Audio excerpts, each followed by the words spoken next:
Hey geeks, I'm Trey Guillotine. Welcome to my channel. Today I'm talking about the first teaser for Marvel's Avengers Infinity War. If you like this video, make sure to give it a thumbs up, subscribe, and share it around so others can join in the conversation. Let's geek out.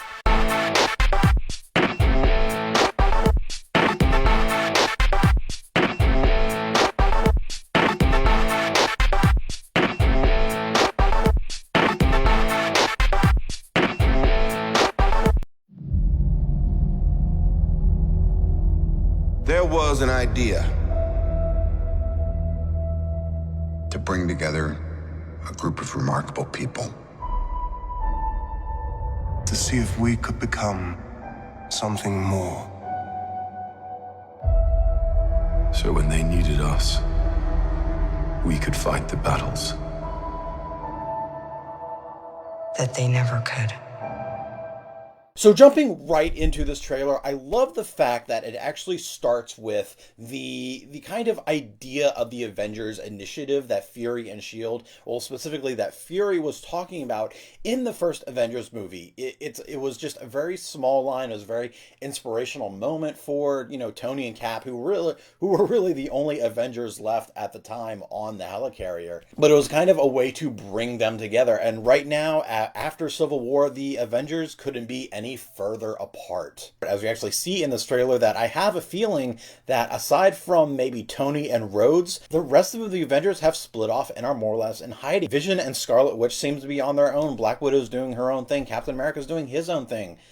And I assume that's the case for literally every other Avenger, that they're all just off doing their own thing. There's no, underground Avengers Initiative, which is kind of a disappointment. That's something I would have liked to see in the Marvel Universe, is the kind of like underground Avengers, what they were doing when they weren't the official Avengers fighting behind the governments and the Sokovia Accords. But the fact that they start this trailer with that idea, with that promise, just brings it all the way back right to the beginning, the very first Avengers movie, the very end of the phase 1 of the Marvel Cinematic Universe. I do love that they're just keeping that relevant. It's a very good line, and the way they do it, you have and the way they do it is there's a few of the Avengers kind of reciting a piece of the line. I thought that was just a really good way to start it off. Next, we see shots of Bruce Banner and Black Widow, and the way it's edited in this, it looks like they're seeing each other maybe for the first time since the end of Age of Ultron, or maybe that's just how it's cut. Me kind of getting dangerously close to that shipping characters.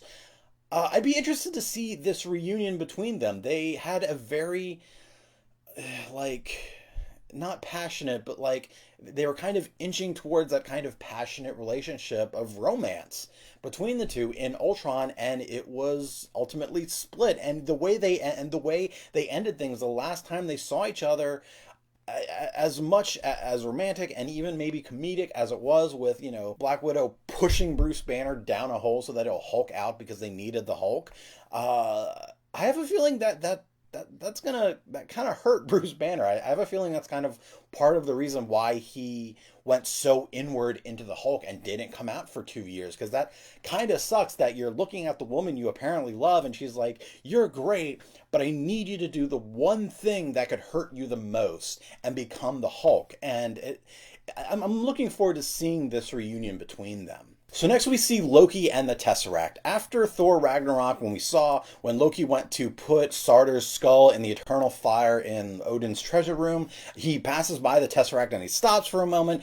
and there shouldn't have been a doubt in anyone's mind that Loki grabbed the Tesseract. You know he grabbed the Tesseract. Just walking by, he grabbed it. So it totally makes sense that he has the Tesseract, whether he's on the side, whether he's going to side with Thanos. I don't see him willingly siding with Thanos, as I feel Thanos would be pretty pissed off at him.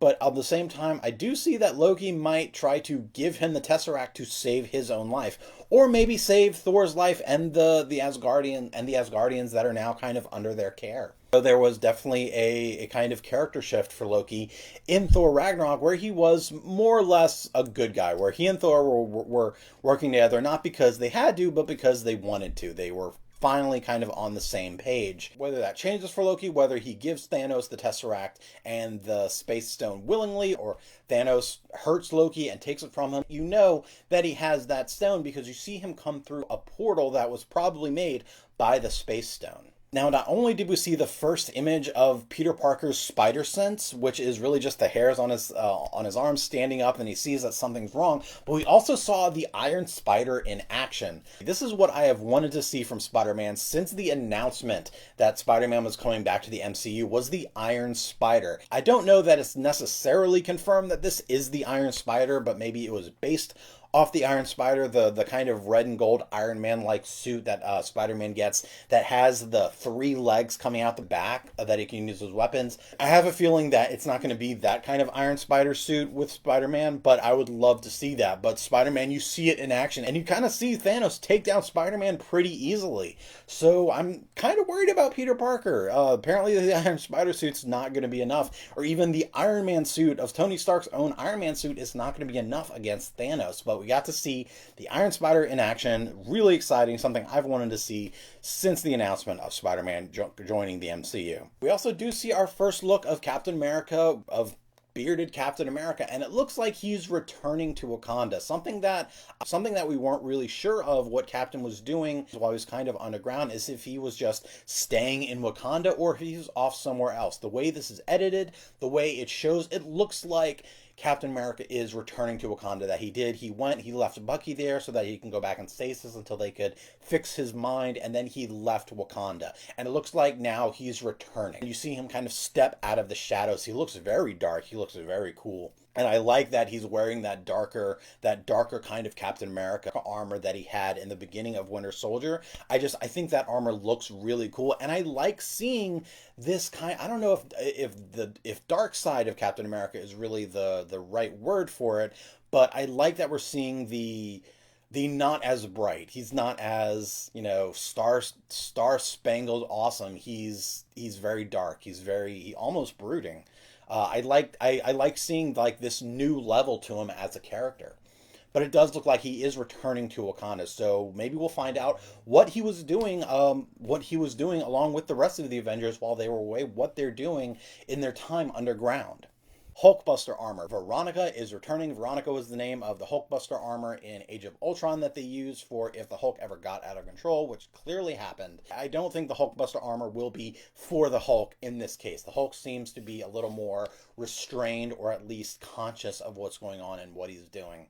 So I doubt this is going to be just a repeat of the Hulk going on a rampage. Although, if the Hulk sees the Hulkbuster armor, I wouldn't be surprised if there's a bit of a grudge match between them. Just because grudge matches were like a big deal in the first Avengers. Like we saw Iron Man versus Thor, we saw Thor versus Hulk, we saw Thor versus everybody basically. So I don't think that they're going to bring the Hulkbuster armor back for Hulk, but I wouldn't be surprised to see a few punches being thrown between the two when Hulk is confronted. When Hulk sees the Hulkbuster armor, he's probably going to want to beat it up. But chances are, most likely, the Hulkbuster armor is like the kind of just be like the biggest weapon in Iron Man's arsenal. It was literally built to contain the Hulk, to fight the Hulk, which is one of the strongest beings, as far as we know, as of now, in the Marvel Universe. So I'm pretty sure that would be something good to fight Thanos, who has Infinity Stones, and his huge army of weird four-legged looking alien, and when I say alien, I mean alien the movie, not just alien as in unknown, but they look like the aliens from Aliens. Yeah, I'm sure the Hulkbuster armor is going to be really appreciated in that fight. Finally, it looks like the Vision is going to lose the Mind Stone. So what would this mean for the Vision? Will this kill the Vision? Is this going to be the end of the Vision as a character? We've only seen him so far in 2 movies, Ultron and Civil War, and I think he's a very interesting character, and I like seeing him kind of evolve and learn how just to be as he's interacting with Scarlet Witch and just all the other Avengers. Something I was hoping is that if he loses the Mind Stone, it won't necessarily kill him, but rather basically make him the same as, not exactly a human, but just a powerless android. He would just be he wouldn't have powers, he wouldn't be able to fly, he wouldn't be able to phase shift, he wouldn't have the laser beam out of his forehead, he would just be regular Vision, and there would be nothing and there would be like no powers or advantages that he has now, and he would have to learn to overcome that challenge, how to still be an Avenger but also be just a regular person aside from being an android. So chances are, I have a feeling that Vision is going to die. That's my own personal speculation, is that Vision is going to die. I don't want him to die. I hate killing off characters because I think that is a waste of potential character development and character and story arcs in the future. But I do have a feeling Vision is going to be one of the Avengers that we say goodbye to in Infinity War.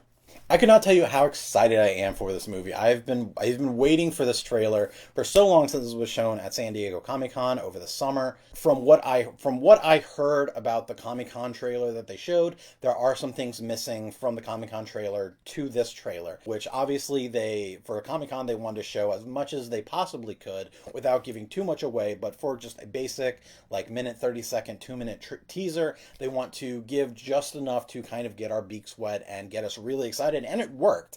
Like, I'm super down for this. I'm super excited for this. Even the just simple meeting of Thor with the Guardians of the Galaxy at the very end. I'm very excited for this movie.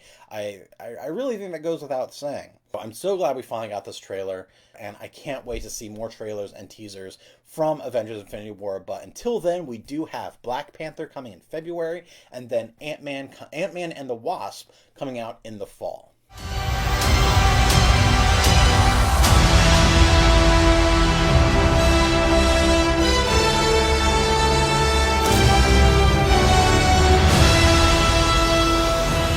When you're planning your next Wizard World Comic Con experience, make sure to use the discount code GuillotineGeek online and get 10% off your ticket purchase, and use those savings to buy some merch or meet a celebrity. What did you think of the Avengers Infinity War trailer? Let me know in the comments and follow me on all the internets. If you like this video, make sure to give it a thumbs up and share it around so others can join in the conversation.